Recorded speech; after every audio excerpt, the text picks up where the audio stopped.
our head distiller here. So everything you drink here at the distillery, we make here at the distillery, Luke makes it. So all of our spirits, all of our liqueurs, all of our whiskies, Luke produces right here at the distillery.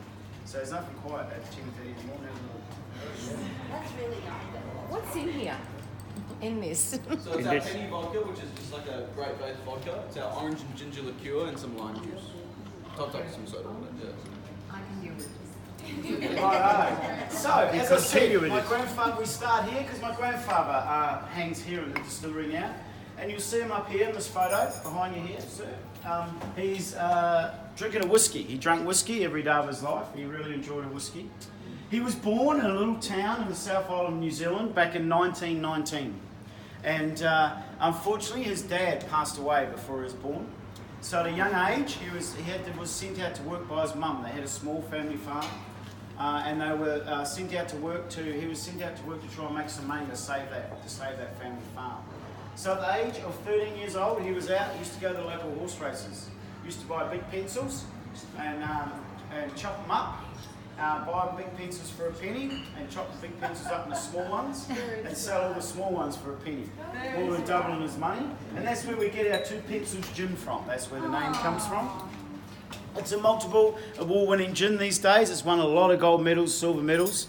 So we're very, very proud of that gin. Later in life, around 14 years old, I think he figured out he wasn't going to make enough money selling pencils at the horse races to save the family farm.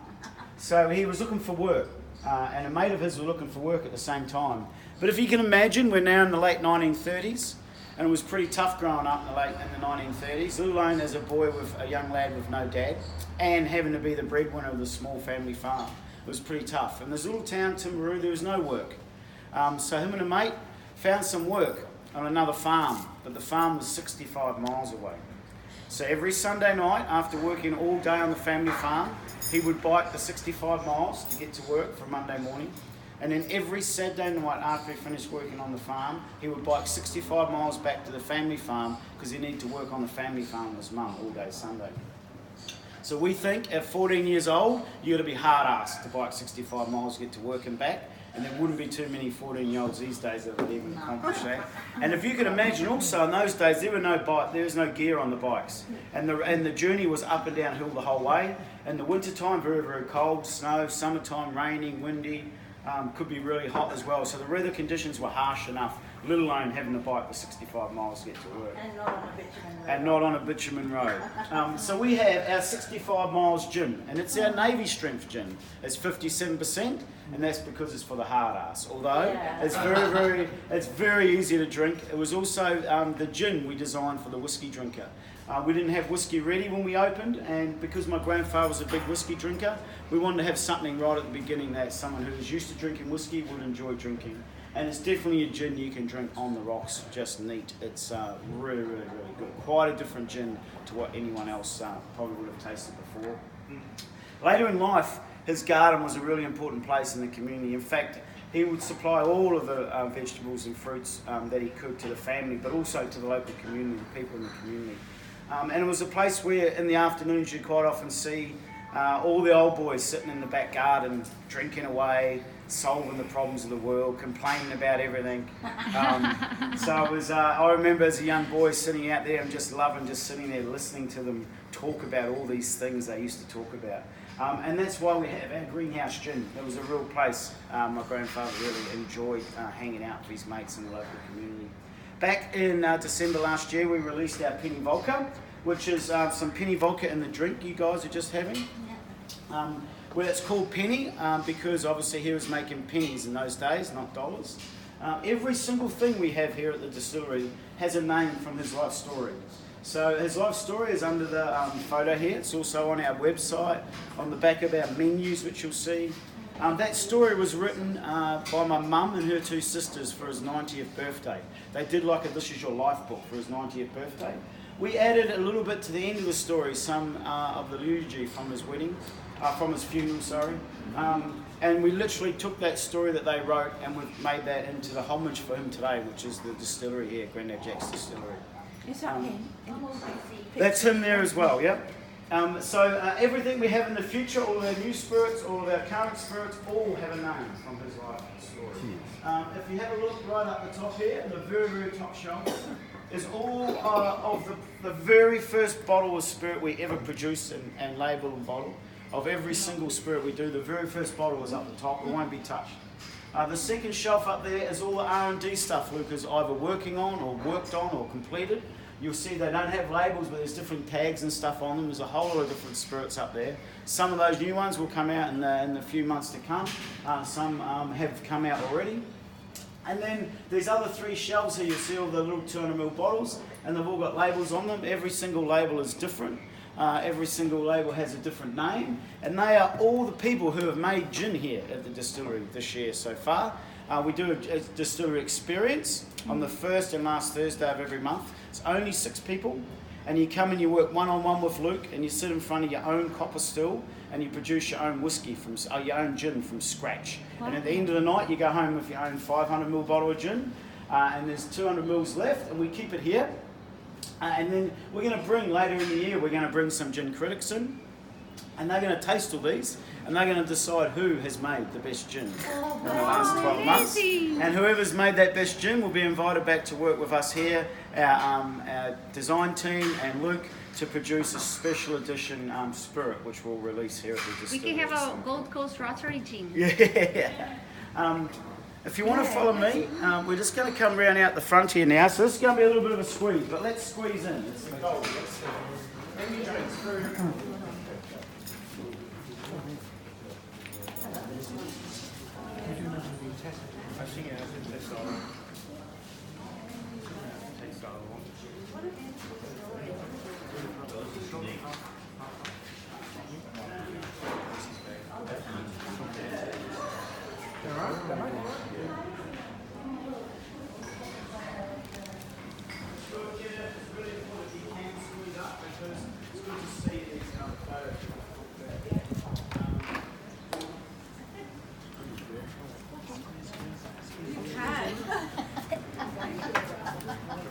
Oh, good. We're nearly away. Well done, people. We're nearly away. That's the buy.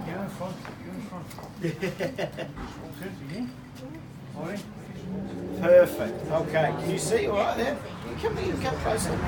Yeah. So we come out here because back in January 2018, this is what the building looked like. You'll see in the photo on the right-hand side. And this is what it looked like on the inside here. This building was built back in mid-1975.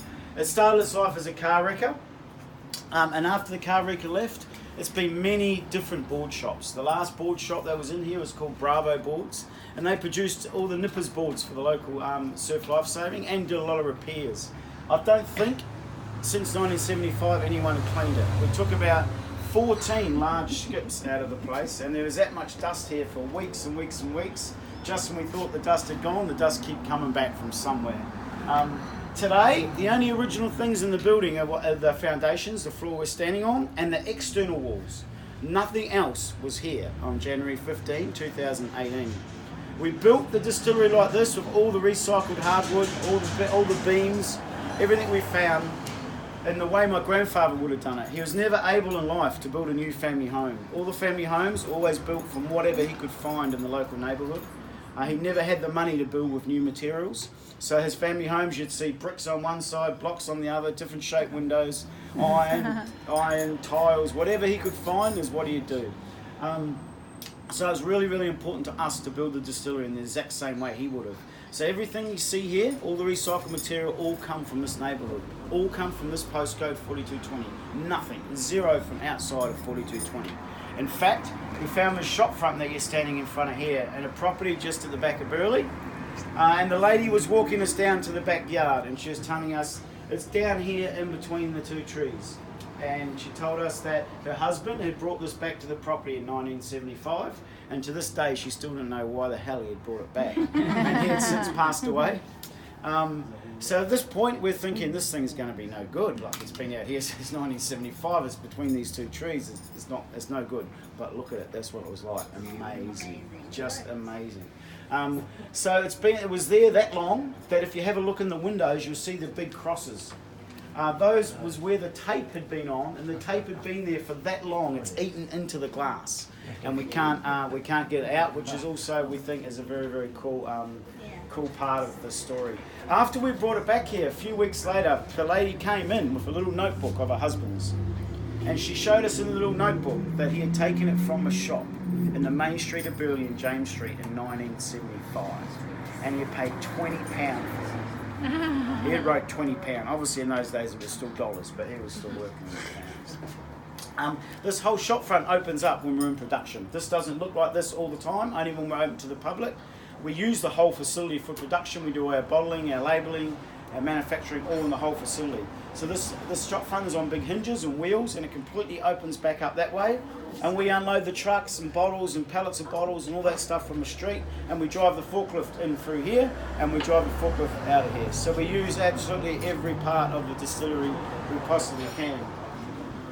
We don't waste anything, so you'll see there's some old steel beams. One of the steel beams that now hold up the new roof was bent, and the engineers wouldn't let the builders use it, so we didn't want to chuck it out, so we made it into this bar liner. And originally it was inside. One day we had to move it out of the way. We moved it here. It was too bloody heavy, so we never moved it back. So that's where it is now. We've also got some offcuts we use to make a little table in between the lounges there.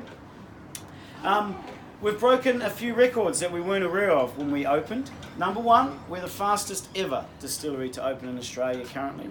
We opened in 8 months from the day we got possession of the building. The closest to us currently is 2 years. Currently Luke is the youngest commercial distiller in Australia. He's 22 years old. When we opened he was 21. He's currently the youngest in the history of the Australian Distilled Spirits Awards to win gold and silver medals. He's the youngest ever of the Australian Gin Awards to win gold and silver medals. Well and done, back in June,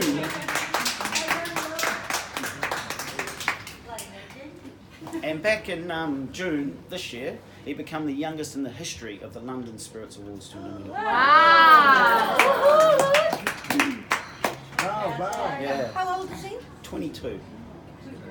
Who asked? So follow me, we're going to come back inside now.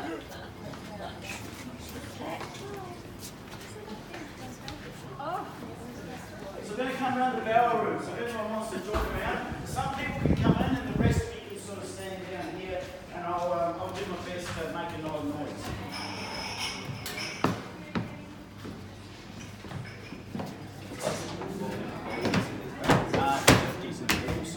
Yeah.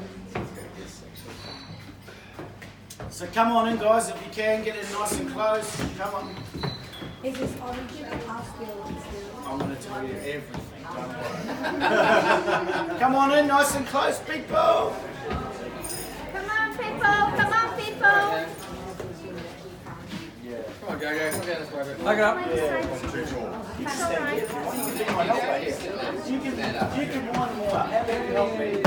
When they don't come and follow us, you go out. Okay. How's it? Cut in. Done. All right, we're a team. So can everyone hear me? Can everyone see? We're in the barrel room. This is our barrel room. We do things quite differently here to a lot of other distilleries in Australia. We only use small barrels. 100 litres, the one's at the bottom, 50 litres, the one in the middle, and 20 is the one at the top. There's a couple of reasons why we do that. Most people use the big barrels that you see outside there, 240 litres. We learnt though from a problem that happened in the US back in 2010 when a lot of craft distilleries were going broke. In fact, they were starting to tip their whiskey down the drain. The problem was they were all using the old English and Scottish way of aging in the big 240 litre barrels. And so you can imagine you can't get a good whiskey out of one of those barrels because of the surface area in less than 5 years, but it's more 10 to 15 to get something well. So you can imagine they were making whiskey, they were laying the whiskey down, they were buying the barrels, they had to store them. So they had all this overhead and zero cash flow. So they were all in big trouble. The whiskey was no good to sell, so they were tipping it out. Until somebody in the craft industry in the US decided, why don't we do what the Germans have done forever? The Germans have always aged in small barrels, and I think everyone here probably would have seen an old war movie, black and white movie, you see the big old German dog with the barrel under its neck and you stick out to the soldiers. The Germans have always aged in small barrels. So they decided in the US craft industry that we're going to change and we're all going to go to small barrels. Because the best thing is, in a small barrel, just the math, the surface area is smaller. It ages a lot faster. In fact, the 100 litre barrel at the bottom ages 5 times faster than that 240 litre barrel. So what that allows us to do is it allows us to age the whiskey a lot faster, same quality but a lot faster, which gives you the cash flow to keep going on. And so it literally saved the American craft industry. One of the other really cool things it did, it allowed the distilleries to come into the cities. Where before, to get the cheap rent and the cheap buildings, they had to be way out in the farmland, where the tourists wouldn't come, people wouldn't come see them. And when they turned to small barrels, it now allowed them to come into the city. So it was really important for us when we opened the distillery, because my grandfather was really focused on the community he lived in. He used to do a lot for the local community. It was really important to us to build a distillery in the community, not way out of somewhere, a place. So that allowed us to do that, having small barrels rather than big barrels, because we don't need the same amount of space to turn over the whiskey. Also, the good thing about small barrels is that the way it ages, the spirit is touching the surface area much more frequently. And that allows us to have a much smoother whiskey. In fact, you can drink straight out of one of these barrels at 112 proof and it doesn't burn. It's smooth, super smooth. It's a good way to start Sunday. He's not impressed. So there's some real big advantages with that. It's a smoother. In this day as well, I've drunk whiskey since I was 15 years old. That's part of what everyone did in our family. 5 years? 15. You're doing it for 5 years. Yeah, it's why it keeps me looking young. That's right. But what we've found is that now the younger generation, and we're talking, the mid-20s to late 30s, their palates are way more advanced than ours. So when I grew up, it was meat and 3 veg. That was what you got all the time. Now we have younger people eating all sorts of stuff from all around the world. Their palates are really developed. They don't tend to like an old style Scotch whiskey. It's too harsh for them. They're going from drinking wine or beer or a white spirit to Scotch whiskey. It's a big jump. It's very harsh or very strong. So we find when you age in a smaller barrel, you get a much smoother whiskey, and the younger generation really enjoy that smooth flow of whiskey. It's not so harsh. We released our first whiskey back in June this year. We released a 20-litre barrel of single malt and a 20-litre barrel of bourbon style. We don't have any of that whiskey left. We released that for my grandfather's 100th birthday. If he was still with us, he would have been 100 on the 11th of June. Every single bottle was hand painted, and every label on every bottle, we asked the local community to bring in their old black jeans. So every single label was produced with someone's old black jeans from the community. We have a couple of bottles still in the distillery on the shelf you can look at later behind you. It's people's private shelves. So those shelves, they hire the shelf and the bottle, they own the bottle, and they keep it here because they don't want to take it home and drink it if they've had too much. So they want to keep it here and come and enjoy it. And there's a couple of bottles of whiskey left on that so you can see the colour and the label at some point later on. A lot of people ask us, why is your room not full of barrels? Why is it because you can't produce enough product? That's not actually the case. We can produce 10,000 litres of product here every month. We don't do anywhere near that at this point in time. So that's 20,500ml bottles. The reason why it's not full is we can't get enough barrels. The art of a cooper, someone who makes wooden barrels, has died off. We literally have just a handful of coopers who know how to build barrels in the country currently, and we have more than 200 craft distilleries. So we just don't have enough people making enough barrels. We can import them, but the problem is when we import them, we have to be fumigated, and we're not real keen on fumigating porous material and then putting our whiskey in, so we don't do it. Some distilleries do, that's their prerogative, but for us it's not even an option. Everything we do in the distillery, if we make a decision on a product, on a label, on what we're going to do, we always ask, would Granddad do that? If he didn't, we don't do it. There's no argument, we just don't do it. So which cooperage do you use? We use an old guy called Michael in Brizzy at the moment. He made all these ones. These are all brand new virgin American oak, different chars. But he literally makes them out of a shed in the back of his house. But he's in his 70s. He can't physically keep up with it. It's a very physical job making barrels. You imagine these barrels, there's no glue, there's no dowels, there's no screws, there's no nails, there's no nothing. The only thing that stops that barrel from leaking is how they produce it and the steel to stick it together. So we've had to force ourselves into doing something different because we need more barrels. We need to put whiskey down. So now we're super lucky. We make our barrels here on site out the back. We fly in a guy from New Zealand. We call him Bear. B-E-A-R, not B-E-R. He looks like a big bear, and we fly him in, and he stays for 3 weeks, and he makes all the barrels for us, and then he goes away. We fill him up. He comes back another 3 weeks and makes the barrels. So we're very proud of that now because Where you we're get full the timber circle. from then? What's that? Where Sorry? the timber, where you Timber we get from the wineries. So instead of importing the timber, we're very lucky in Australia at the moment. We've got a lot of wineries with a lot of barrels.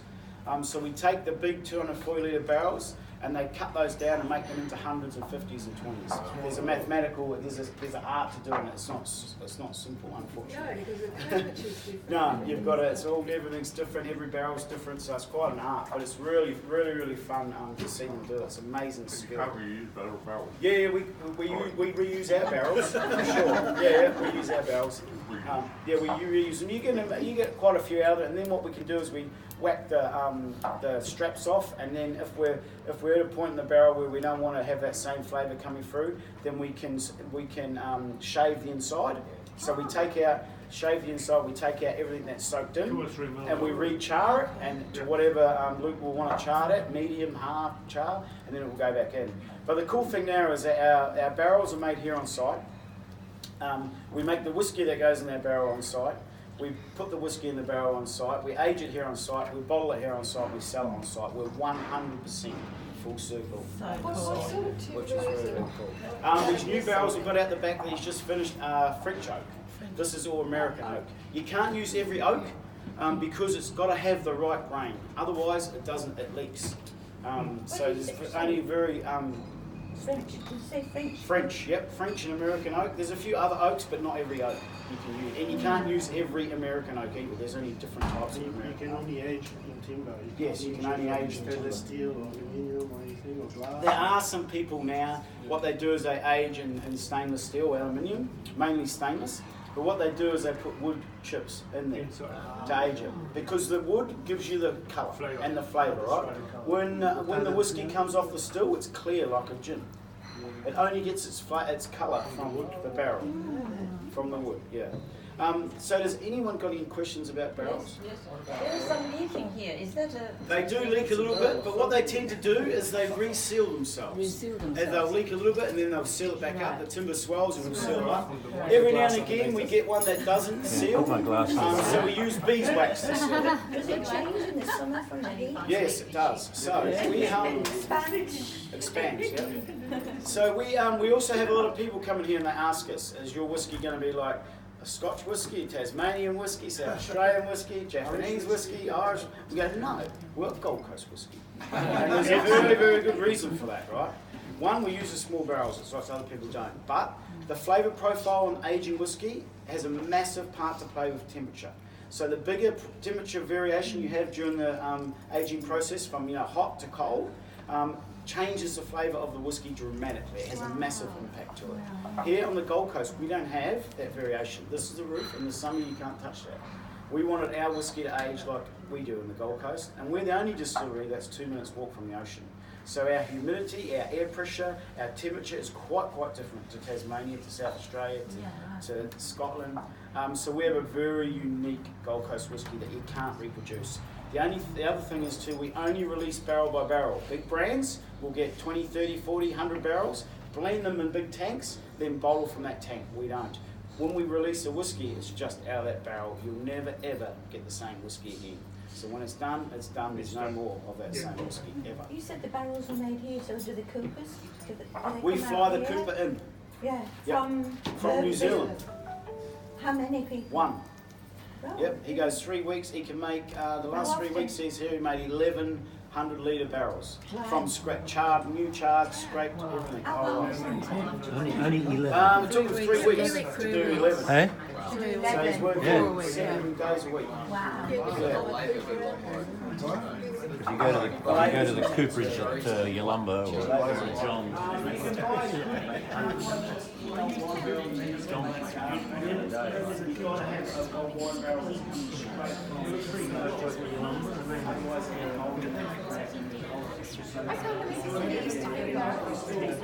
So to give you an example, on barrels, a 100 litre barrel, empty, costs just under $1,000.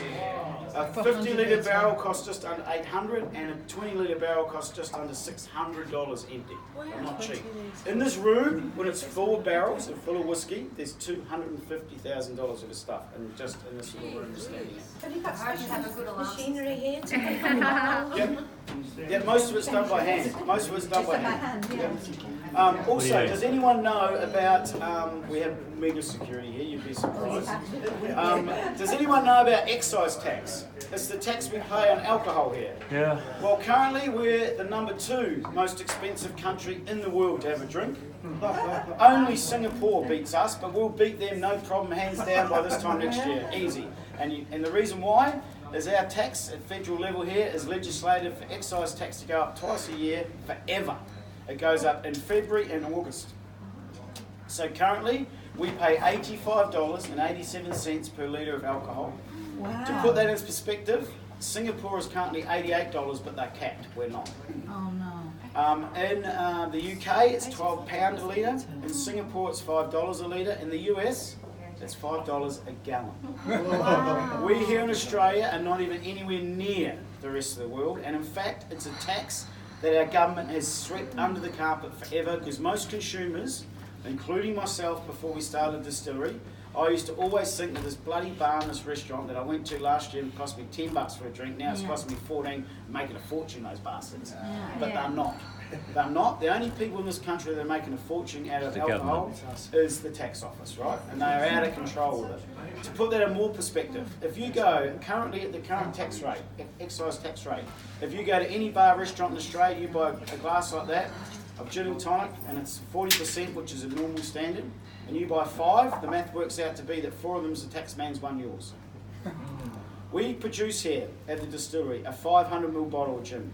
Currently, the tax office makes 4 times more money out of that bottle of gin than we do.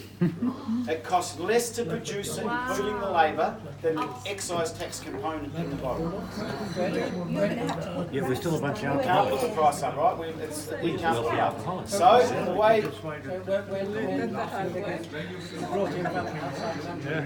They still pay. So what happens is, you'll see in every bottle shop in Australia, you'll see you'll be able to buy a 700ml bottle of 40% spirit every day of the week for $35 or $40, right? What happens is we have two companies in Australia that control more than 90% of every single spirit that's sold here. And that's a company called Beam Suntory and Diageo. Between those two guys, they own all of the big brands and they control the industry. So their business model is massive volume, billions of litres of volume, and they make very, very small margin, but they're doing billions of litres. So what happens is, if you go to Dan Murphy's and why you see a bottle of spirit there for $35 or $40, and you ask why can't we do it, because you think the small guys are making all this money, we're not. What happens is they control the space. So they go in there with 15 or 20 lost litres where they make zero money on, and they'll have 4 or 5 premium products that they make a lot of money on. They do that because they can't afford the local producers to get in those shelves. For us, I'll give you an example. When we started winning awards, we started getting phone calls from these large retailers. One in particular, Dan Murphy's, which I'd shop from every now and again. So they asked a couple of times, we said, no, we're not interested. We'd heard a lot of rumours in the industry about what it was like working. The third time, we thought, let's just do it, because sometimes rumours are not true, right? So we went through the process. If we'd sold to Dan Murphy's, we're going to make 50 cents a bottle. They're going to pay us 90 days. Oh no. We're going to pay them to have our gin at that Dan Murphy's. So that's why you won't see our product there. So it's really, really important for small distilleries like us all around the country, and there's more than 200 of us now and growing, that we export. So for us, our business model is we just have experience here. We're about bringing people into our family here and telling you what's going on, how stuff is doing. And export is massive for us. If we don't export, we will not survive. When we export, we don't pay excise. We sent our first export order to Greece back in July, which is fantastic, being that we weren't even quite a year old yet. And you can buy a bottle of our gin in Greece now for less than half the price you buy it for here, and we make double the money. It's gone all the way there. Does Dan Murphy export? Nah.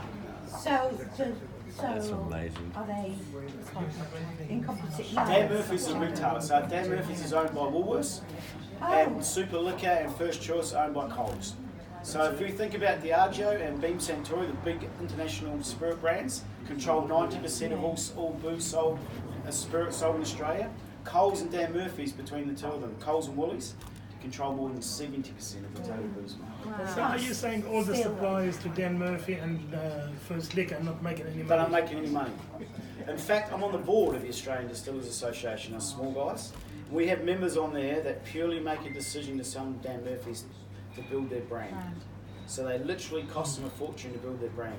We have to pay our excise tax to the tax office on the 20th of every month.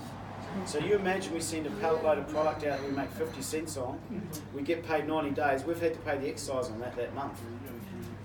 Which on a pallet, on a pallet, 720 bottles on a normal pallet, we're talking nearly $30,000 worth of excise tax. Wow. Yeah, that's our biggest excise tax, our number one biggest overhead in the business every single month. And there's no way around it, you've got to pay it. Their auditing process is really, really high. They audit every single raw material that comes into the place by the mill. We're going to go to the 5th decimal point when we pay excise tax. If you don't do that in GST, but excise you do. Is there any spillage?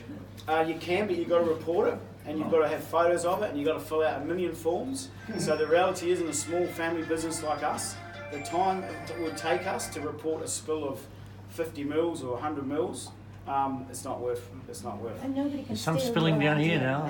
Yeah, get a No glass. one can steal your idea of exporting this stuff. Oh no, we tell everyone who comes in, export, export, export. You want to export. Every small distillery, we tell them, you should be exporting. The business model should be exporting. okay. The world's a big place, there's plenty of export for everyone. It's not just us. And there are a lot of small craft distilleries exporting all over the world now, which is really, really cool. Yeah, it's really cool. Is that why there's a lot of, like down in Yarra Valley, a lot of the wineries are exporting? Yep, winery is a different tax. So our wine industry here is massive, as we all know. So they have a group of lobbyists that the wine industry pay for that sit in Canberra.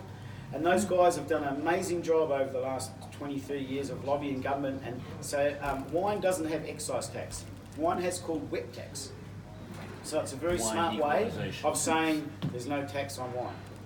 There's literally zero tax on wine. That's why you can still buy a bottle of wine for $6 every now and again or whatever. And you go, how do you buy it for $6? Because there's literally no excise in it. Beer, craft beer is the same, is a different level as well. So the $85.87 is for everything over 10% ABV, so 10% alcohol. Anything under that is $35.31 a litre. So if you put that, by 2021, if we keep going up like we do each year, which we will because it's legislated, to buy the gin and tonic that you pay $12 for today, for the place to make the exact same money they make today, they're going to have to charge you $18. We're going to get to a point in this country where you're not going to be able to drink. Like, you're going to have to be a very, very wealthy individual to drink.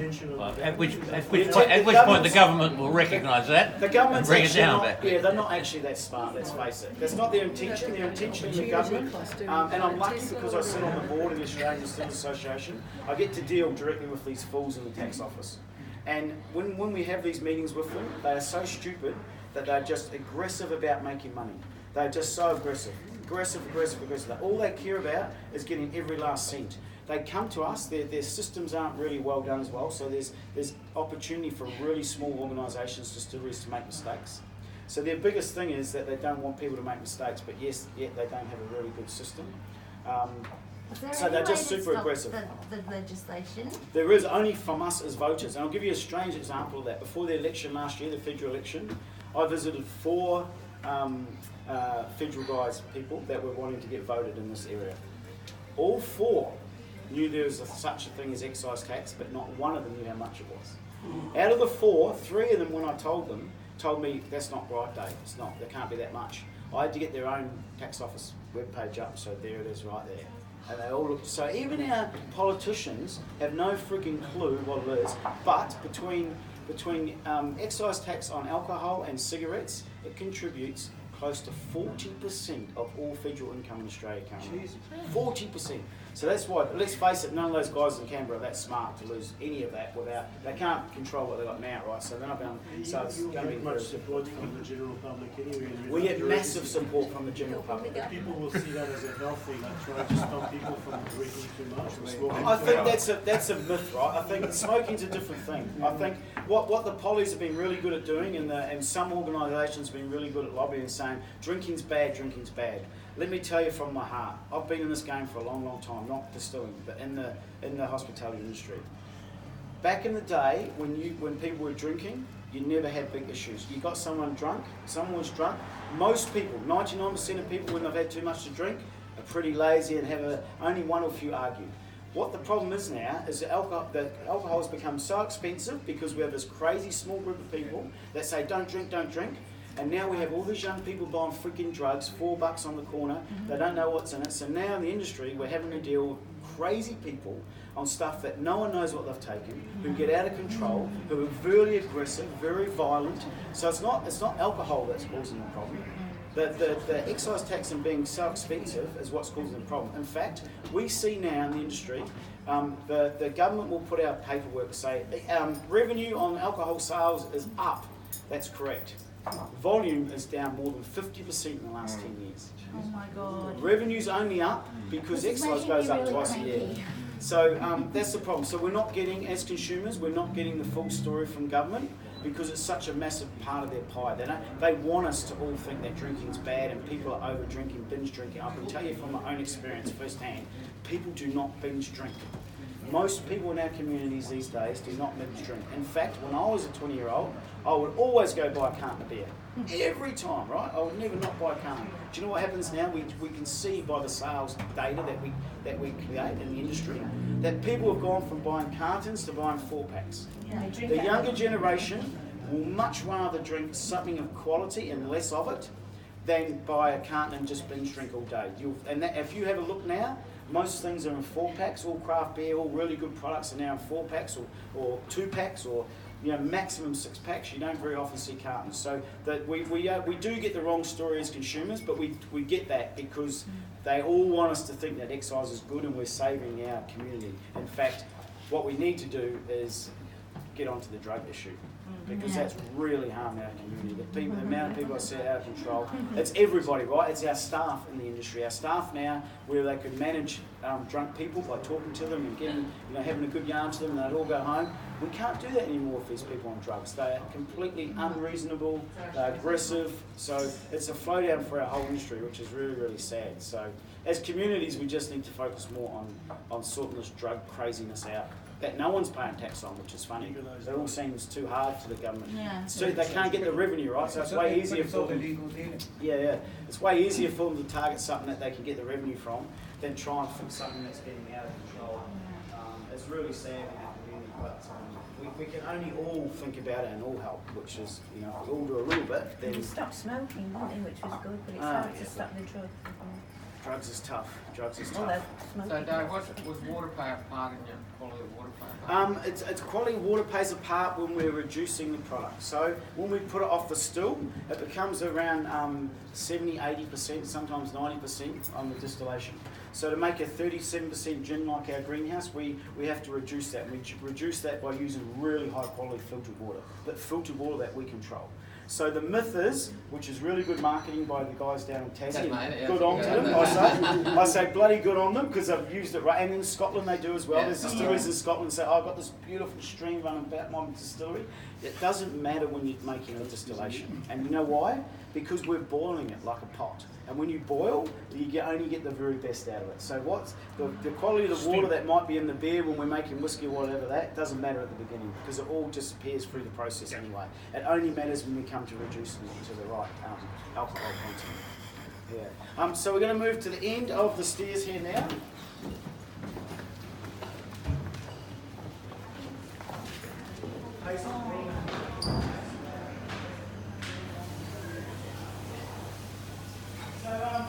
Come to this photo here now. As I said before, we have our greenhouse gym. And we have our greenhouse gym because my grandfather said love the garden. He used to do a lot. And he used to do this all up, and we'll get that. So So the funny thing was, in the garden, he wanted to always grow something bigger than anyone else in the neighbourhood. So his number one thing was I had to grow bigger squash, bigger pumpkin, a larger tomato. But the funny thing was, you see on this photo here is a picture of my cousin Danielle and my grandfather for squash. The funny thing was, his measuring stick was a grandchild. So in our family, he would get my grandmother and they would get him out and take a photo. So in our family, we have all these photos of kids, grandkids laying across pumpkins, holding big lettuces, doing whatever, because that was like his measuring stick to show all the other people in the neighbourhood how big he was growing his produce. You'll see a photo down here of my grandfather holding my mum or one of my aunties. They argue to this day which one of them it is. We found this photo after my grandmother passed away, so we don't know what one it is and they argue what one. But this photo is important to our family. He was a really hard-ass old bastard. And as kids, we would never answer back. Everyone was shit scared of him in the family. It was just the way he was. I think it had a lot to do about how he grew up, with no dad and having to really work and do that sort of stuff. But as he got older and we got older, we could give him a bit more stick. And we found this photo and we told him, now we know why you're such a hard-ass old bastard, because you look like one of the old mafia guys in the old black and white movies for hats. And now we know where you get it from. And every now and again we get a little smile out of him about it, but it was fun. So we're going to go over to the barber shop now.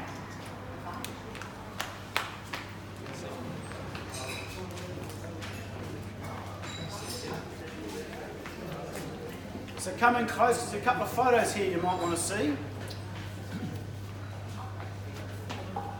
So a lot of people ask why we have a barber shop here. We have a barber shop for one reason, and that reason is my grandfather was a barber for more than 40 years.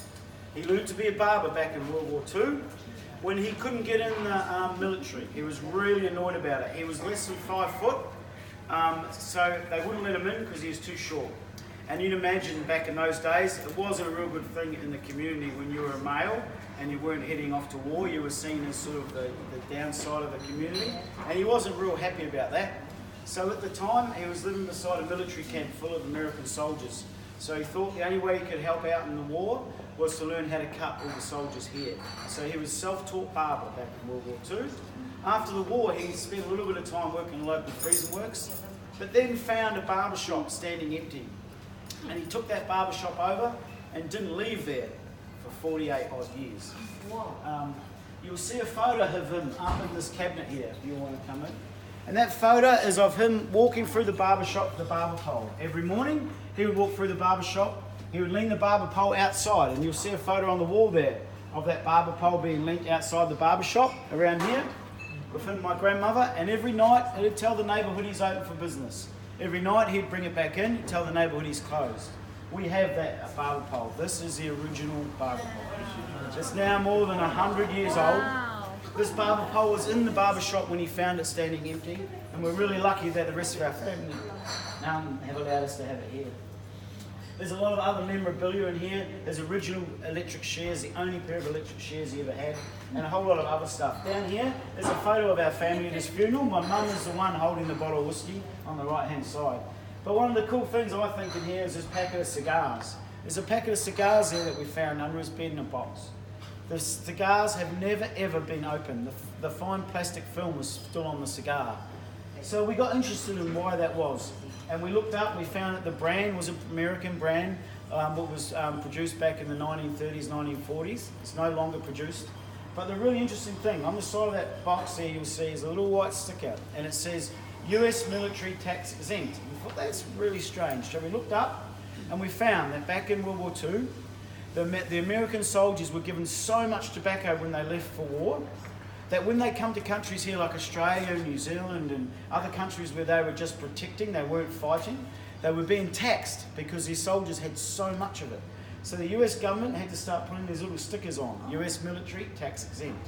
So we think that he must have got given those cigars at some point during World War II, and they've never ever been opened, not once. They've still got the plastic film on them. You should get some of those tickets for your gym. Yeah, good idea. Yeah, that's brilliant. I love it. There's a couple of things in life my grandfather didn't like. He didn't like stupid people and stupid rules. And he was very, very passionate about both of those things he didn't like. In fact, he was always in trouble with local government, local council. He didn't believe that he had worked this hard to buy this block of land. He didn't believe he needed permission to build a family home on there. So he was always in trouble. And because his family homes were built with whatever he could find in the neighbourhood, they weren't the prettiest looking things in the neighbourhood, but they were family homes. They were somewhere we all enjoyed to go. The funny thing was, in his 75th year, he got a letter in the mail. And that letter was from the Queen. And he was invited to go to Parliament House to receive a medal. And that medal was a medal for service to the community. And you'll see a photo of him being awarded that medal by Prince Charles up here in that photo. That was a really funny thing. I remember being back at his house, and he had the medal in the little case beside him, and he had his little glass of whiskey like he always does, and the family was there, and he raised a glass and he said, "I finally beat those bastards." So he fought against government all these years because there's stupid rules, he felt, and then here he was in his 75th year being given a medal for service to the community, which is pretty cool. Nice story. We're going to go in this corner now. Can everyone see this photo here? Some days in this light, if you might have to get in close. This is a photo of my son, Luke, who's here. This is Luke, and this is my grandfather, Granddad Jack. Luke used to hang out. They were very, very close. They would hang out together all the time, work out. Luke would work with him out in the garden, and they would just spend hours and hours and hours together. You'll see here that Luke had the kit. The same kit as what my grandfather, same hat, the old baggy pants. They were just best mates hanging out. Back in this here, there's a little room here at the back. In our family, when we turn 15, all the males in the family would go to Granddad Jack's for their first whiskey, their first neat whiskey. It was a rule. In fact, if he had one of my cousins with 15 and didn't turn up, he would ring one of my aunties and say, where's Mark? Where's Michael? Wherever that was. Say, you better get him down here. He's 15 today. It's time for whiskey. The funny thing was, my grandfather, he didn't like what he didn't like. He never liked the name Luke. He never called Luke once, Luke, in his whole life. He only ever called Luke Jack. He didn't like the name, he refused to call him it. When he didn't like something, you couldn't argue with him. That was it was done deal. So he never ever called Luke Luke in his whole entire life, only Jack. You'll see this photo, this painting, this poster here. This is all the awards we've won for our gyms, and you'll see all the certificates they send us up on top there. In fact, we're one only of a handful of distilleries currently in Australia that have won this many medals, gold and silvers, with only being open for less than 6 months. All of these we won in less than 6 months from we opened the doors at the distillery, which is pretty special to us. Up here we have a letter. We call it our first love letter. This love letter come from this bloke called Justin Walsh, and Justin just happens to be the director, the big boss of Jack Daniels. And he seems to think that he owns the name Jack. And he tells us in this letter that he really likes our family story, but we can't use the name Jack and we can't write the word Jack in black. And so he ticked both boxes. Stupid people, stupid rules, my grandfather once said. And so he sent a lot. This is the very first letter, always comes in a UPS courier. It comes directly from his office in the US. And we have to sign for them. And so we sign for them, Jack Daniels. Every single time. Their lawyers started getting onto us, based in Sydney last Christmas. We just don't reply. You'll see here, this is the first letter. We had to reply back and bow to his needs by the May 25, 2018. That was actually before we even opened the distillery. They were sending us this. He does not own the name Jack. He definitely owns the name Jack Daniels, but he does not own the name Jack. He does not own the name Granddad Jack. So we won't be changing. There's one thing about that, it will not be changing. They're just bullies. These big organisations can be very bullish. Luckily for us, maybe, or unluckily for us, depend. Luke will decide. I've worked in corporate at a fairly high level, so I understand these rules. And so he really sent the letter to the wrong people. I think a lot of small companies would be panicking and go to their lawyers and spend lots of money and end up changing their name, but not us, because we, luckily for us, we have the experience at that level, and we don't play these silly games. My grandfather always said it's really, really hard to argue with someone who doesn't argue back or speak back. It's very difficult, so we just don't speak back and we play their game. So I'm sure they won't go away. We are launching our product in the US, in California, in the coming summer. So you can imagine the fun we're going to have in the US, but you can also imagine the media we're going to get out of the US. So free media. Hopefully we're on every bloody news channel in California when we launch Granddad Jacks there, and every bar will like us. So we're going to make. We always think about turning the glass half full scenario. We don't. People smash us up like this. We love it because if we can be this well known when we didn't open, then look out when we've been open for a few years. We'll give it a red hot go. Aussie, Aussie, Aussie. Yeah, oi, oi, oi. So I'm going to pass you over to Luke now because you're probably sick of me talking, and Luke's going to tell you all about how we make our spirits here, and then after that you're going to get to taste some of our products. Would that be a test? I hope you all enjoyed your first cocktail. I'm going to talk about how we make everything here. So predominantly it's the whiskey and the gin, but we also make small batch, single keg, release craft beers as well, just in a homebrew system with a very experienced brewer. And then we make our limited releases, so every month we come out with something small batch, something between 100 bottles and even as low as like 37, 34 bottles. And our 100 litre still here. And all our major production is our big combination still here. If you've ever been to a distillery before, you might have seen something similar to this. They also come in a style that's just a pot still. So on this end, one big copper arm to our condenser at the end. This is a very old school style of still. It means that we'd have to distill things once, twice, 3 times to get the same purification that we get through this column system. Now, for our whiskey, we don't have any big, large-scale production facilities for brewing here. So we use either Lost Palms or Black Ops, 2 local breweries. We'll take our mash bill. So this is an example with malted barley. I'll get you to pass that around. We'll take our mash bill, malted barley for our bourbon. It's mostly corn, rye, so on and so forth. We'll put it through a mill, kind of cracking up all those husks to release all these little balls of starch. Essentially at this point it's unactivated sugar, all the starch. To activate it we put in a big vat of hot water, soak it for a few hours, spin it around, try and get a lot of that, all of that starch converted to a liquid form. Then we separate out all the grain from the liquid, pump it into 1,000 litre containers called IBCs, and we bring it back to the distillery to openly ferment. This is an old school style of fermentation, which means that we crack the tops open, we let all the natural yeast and enzymes get into the liquid, kind of influences the different flavours and adds these kind of congeners, so things that affect flavour, differently to what they would if it was in a controlled environment. So if you've been to wineries, they talk about terroir and how the soil influences the flavour of the wine. This is a similar theory, but with the yeast strains that's naturally in the environment. So it's going to change the flavour of whiskey and really make it a locally sourced thing. After 7 to 10 days, we're left with this muddy looking adult probiotic at about 10 to 12% alcohol. Can you pass that around as well? After how many days? 7 to 10 days. Yep. Fermentation starts.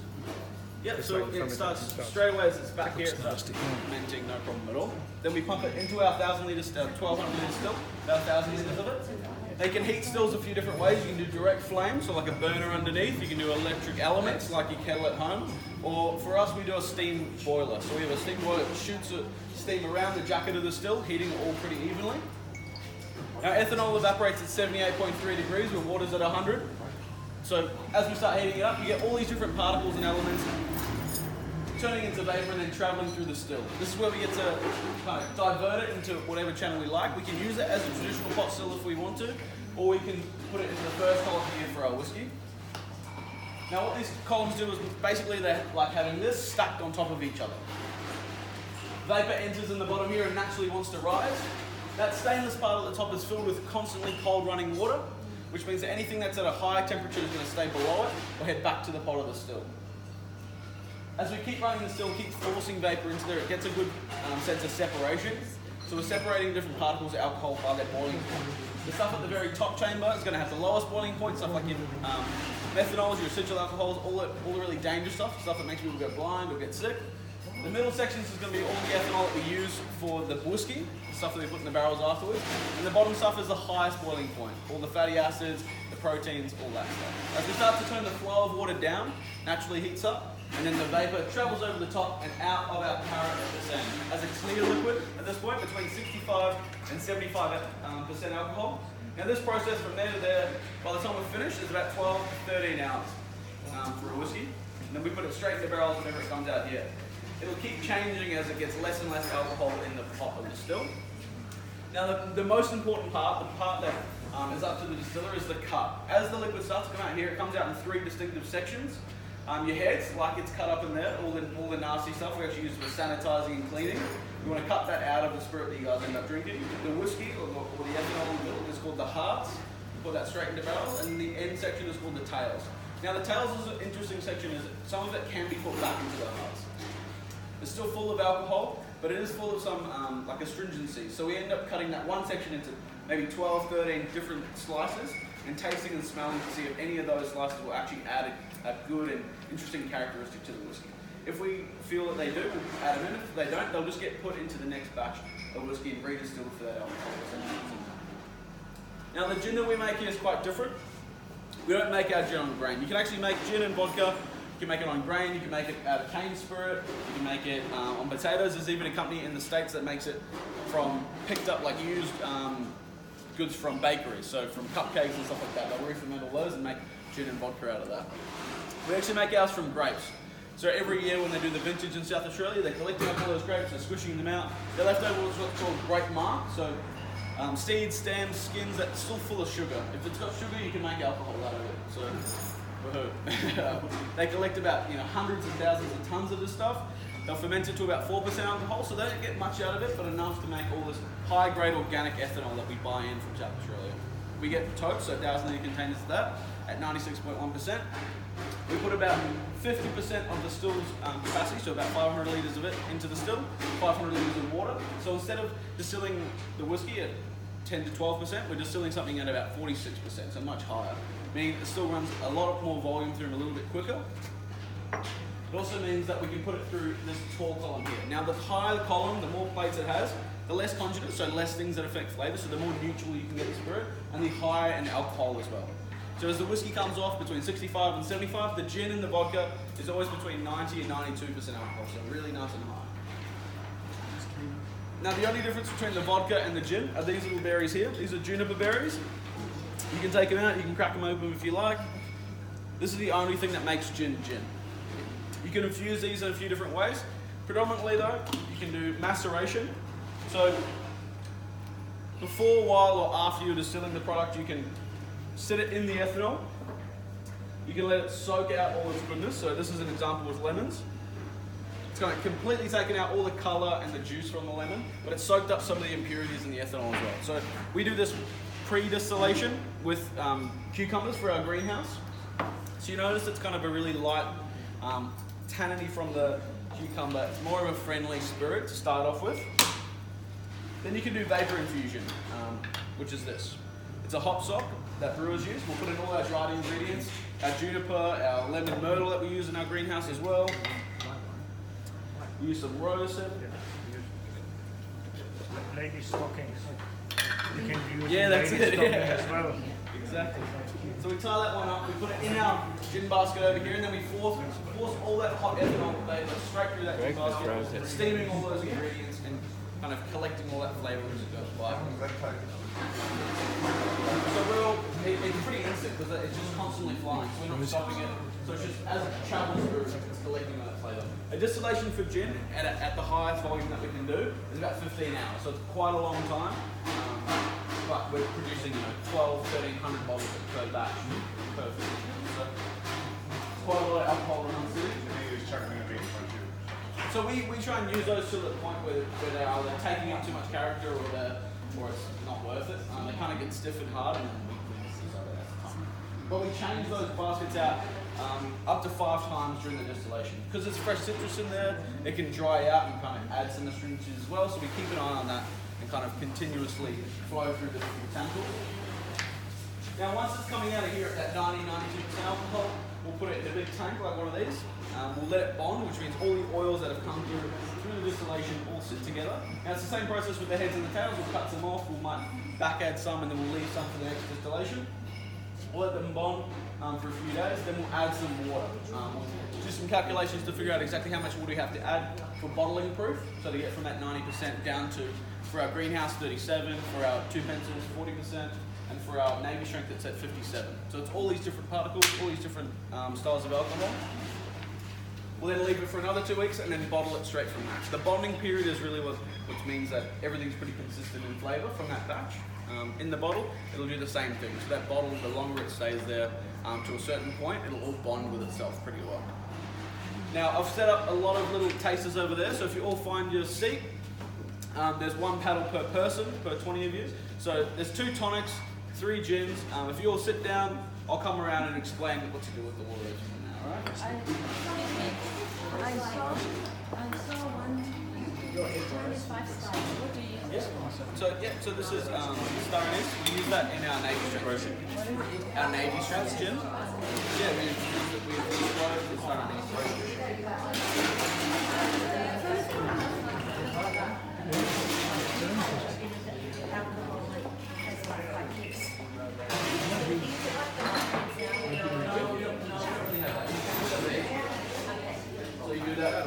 So what do you put back in? You either do or you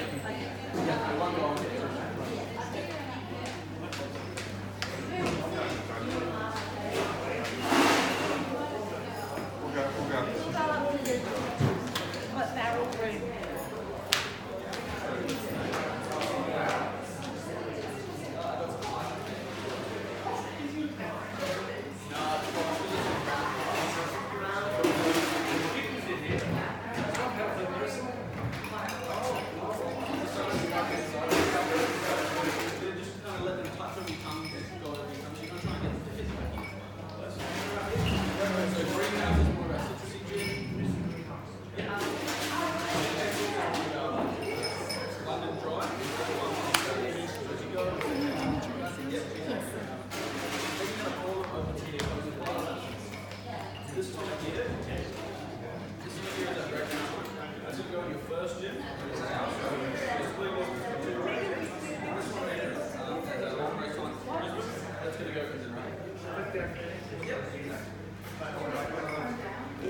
All go into